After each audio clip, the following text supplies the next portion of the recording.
obviously, now, I'm not talking about sports right now. I'm just talking about the idea of advantages and disadvantages because we all have them.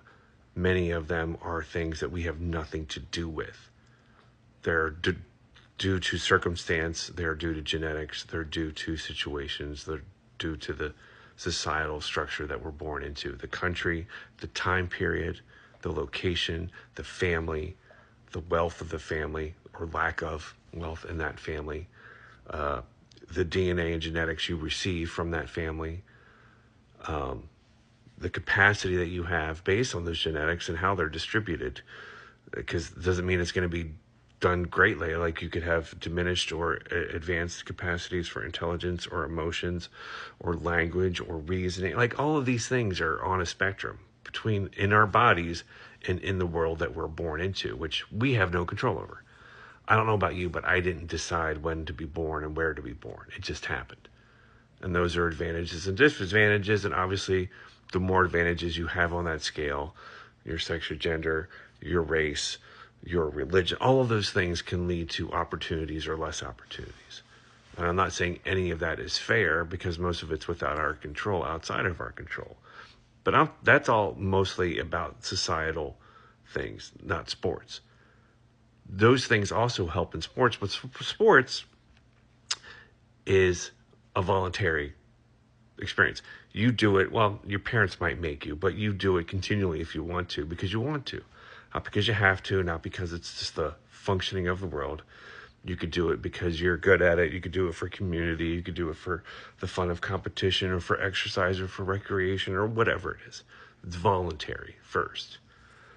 So people are choosing to be a part of that. And there's going to be, within sports, the same things. The same advantages and disadvantages and opportunities or lack of opportunities. And most people in sports aren't using it for their career.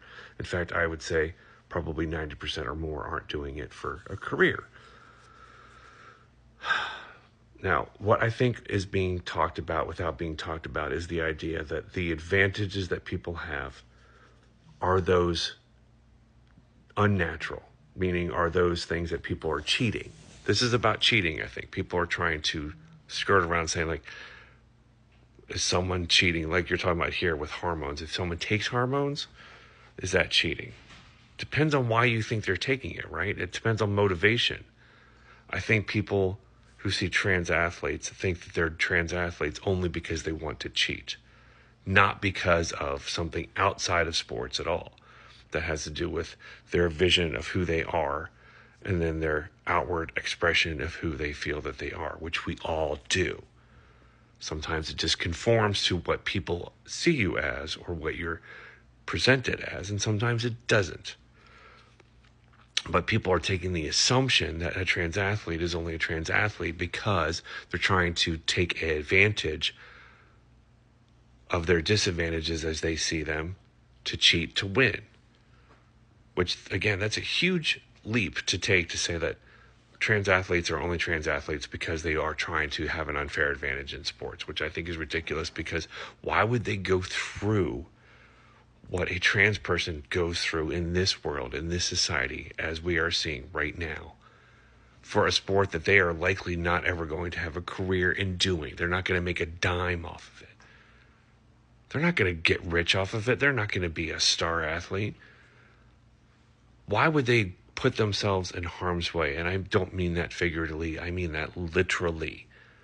Put themselves in a situation where they could, more than likely, I would say there's a strong likelihood that they are going to have violence done to them for a sport that they're cheating at.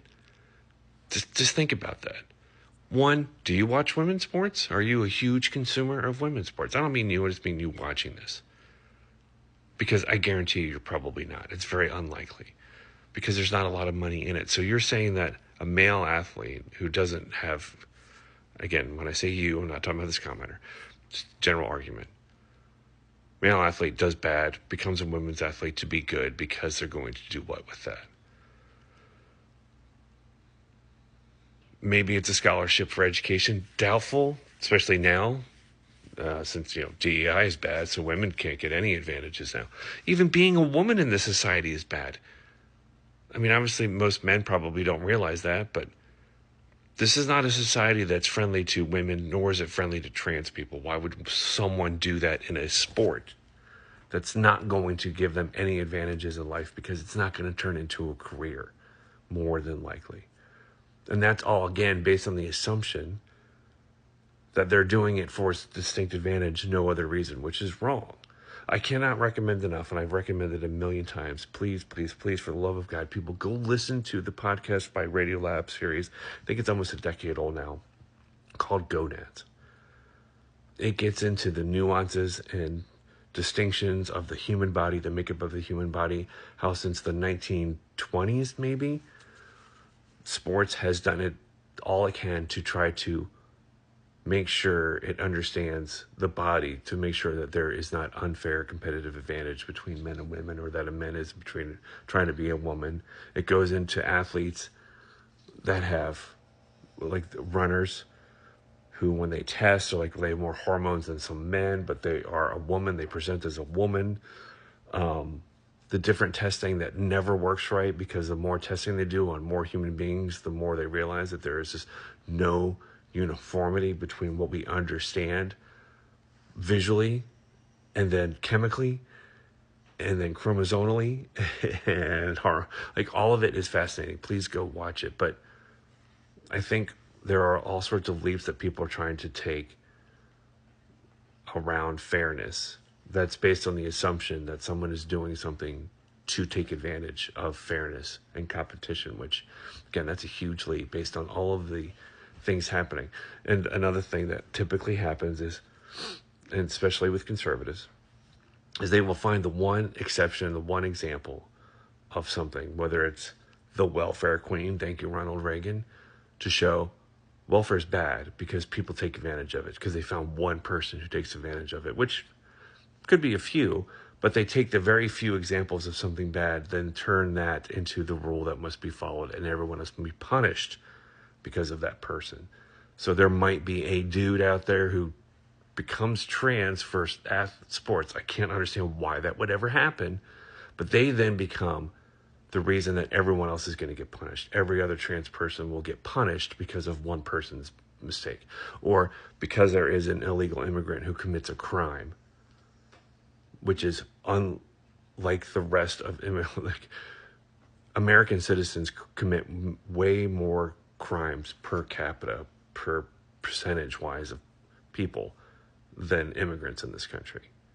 But they can find one example, therefore they're all criminals. You see what I'm saying? That's what conservatives do. They find the one example to use as the rule by which to punish the people they don't like. And that's what's happening here, and it's becoming a part of the dialogue, with this assumption that it must be true of all trans athletes, even though, again, we know of the 500,000 college athletes, 10. Can you imagine having $500,000 and $10 of it is what you care about the most?